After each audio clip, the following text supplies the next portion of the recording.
Good morning, everyone. Welcome to Coffee with Carlson. It is a beautiful February day here in Central Florida. It looks like it might rain outside today.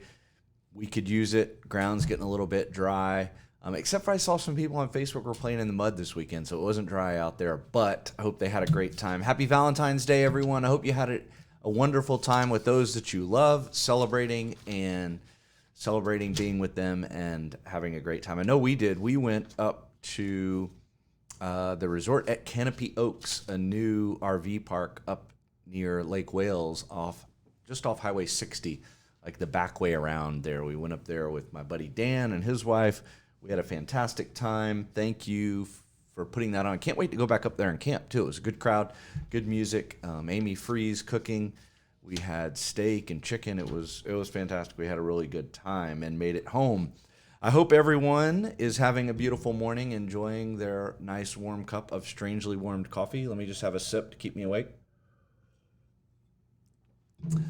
And let's jump right in. So this morning, one of the things I wanted to talk about before I get into the main topic was articles that are popping up. They're kind of popping up. I saw a couple in my news feed this morning, a couple popping up other places. Tax return filing did open on Friday the 12th, so we're banging out some returns this weekend. If yours is in the queue already, we're going to get that out this week for you and get caught up. So we're back on our 2-week time frame is kind of our turnaround, but we want to get caught up. Some of the forms still aren't finished, but most of I did a bunch this weekend. I was able to get them all completed with no problem. So hopefully that continues and the season goes well, and there are no big lags in our being able to process them for you. So there's a lot of articles out there. I ran into one this morning. 2020 taxes, things you need to know, tips for not paying or saving taxes. How can you avoid taxes? Lots of things coming out right now. I read one this morning that just came out, I guess, a week or two ago on what you need to know for your 2020 taxes. I read through it, and it's kind of like clickbait on a lot of the other articles. There's really nothing meaty in there, no changes or anything super special that you need to know about, really. The gist of that article really came down to the stimulus payments that you could have, should have, maybe got or didn't get last year. A lot of people have been asking questions about those. A lot of people asking questions about what about the next one and how are we going to get it? There were several clients that actually got upset because we didn't file a tax return last year. So sometimes you drop your documents off and we spend a few minutes going through them and see that you don't need to file a tax return. So we try to save you money. We charge you a little bit for the time that we spend going over the documents to run some quick calculations, but I'm not charging you for a full-blown tax return. So we're trying to save you some money there. But there were a few clients that were kind of upset because they didn't file a tax return, didn't qualify for weren't in the system to get their stimulus payments. So we're filing some this year. And even people that don't need to file, I give them the option. If you want me to file a tax return for you and you don't need to, I leave that decision up to you. I will submit it for you. And they're worried about being able to get in line for stimuluses that may come out later this year.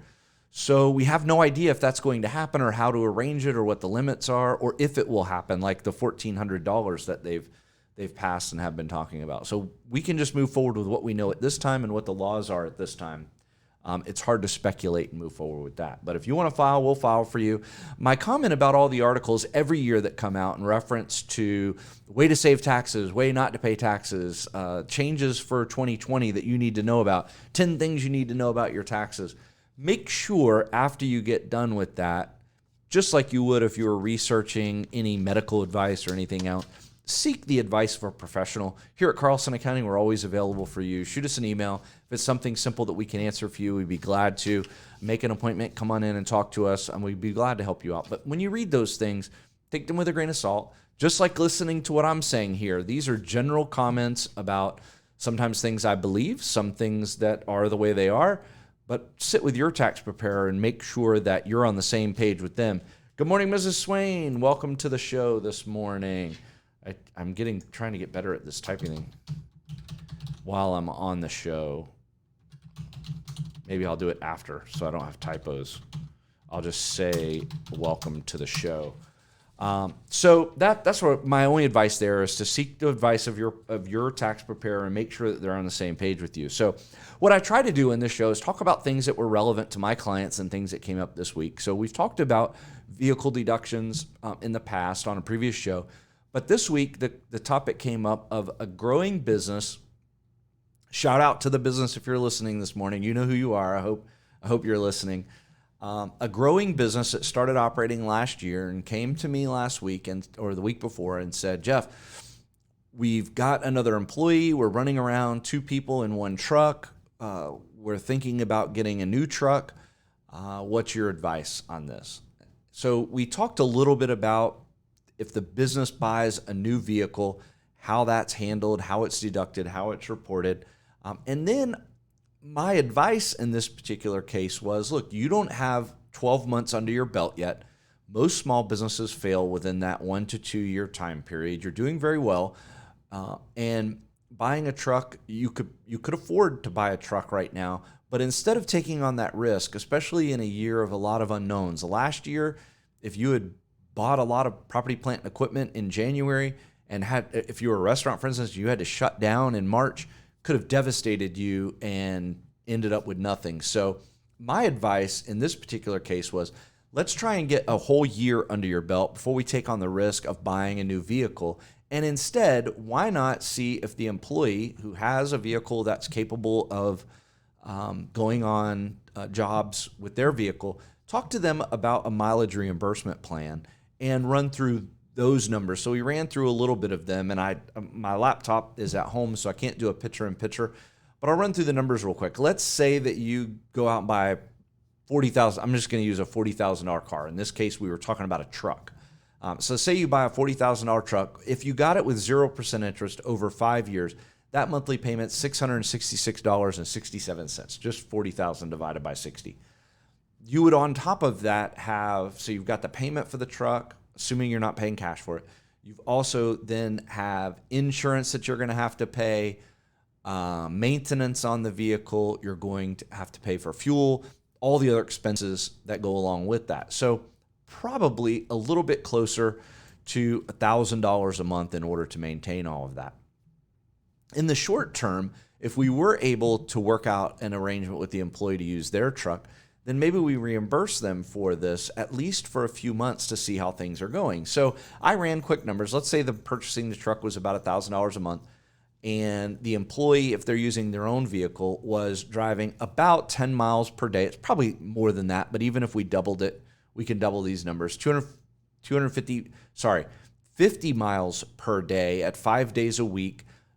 Annualize that, month that out, that's about 1,000 miles a month, 1,083 per month at the current rate of 57.5 cents per mile.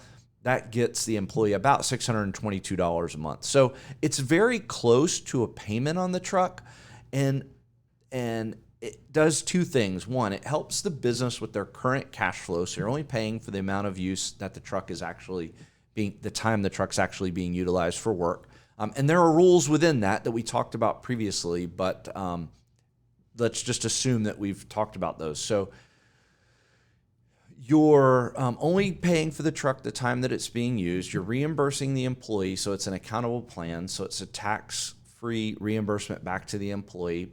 And more importantly, and I think the most important part and the reason that I advised on this particular scenario is because you're not taking on the risk of buying a large vehicle that you might have to get rid of in a few months. Again, we have no idea what's going to happen with the economy. I try to plan for the worst and hope for the best. If the best comes, we're great. So in this scenario, remember that the 57.5 cents per mile is to compensate the employee for everything, including cost of the vehicle, repairs, maintenance, and fuel. So if you're able to work out a deal like that with your employee, even on the short term, save yourself some cash flows, see how things are going to go, and at the same time, set aside some money.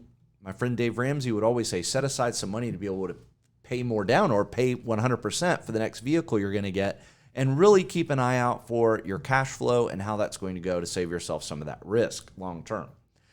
One other important note to make on this is that to make sure that you're covered. There's a specific part of your business owner's insurance policy.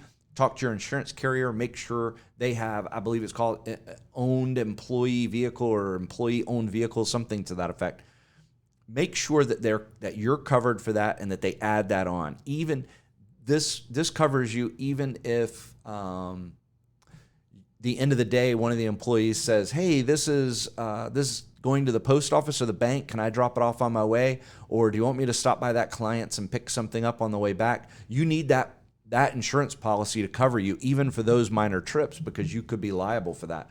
And we're not here to talk about the liability involved today, but make sure you're covered by talking to your insurance carrier. So just a little brief example of something that came up this week and the things that we do to help our monthly business clients and how we interact with them and work with them on a daily basis, or maybe not every day, but on a regular basis, to make sure that we're informed, we're on the same page, try to help them by running some numbers in different scenarios.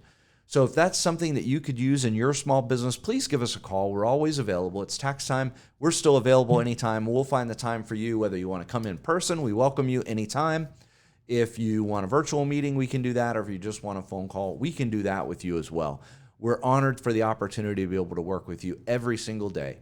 So I wanted to say once again, thank you very much for joining me. Go have a nice warm cup of strangely warm coffee. And remember, Valentine's Day is every day for the people that you love, and make sure you tell them you love them often.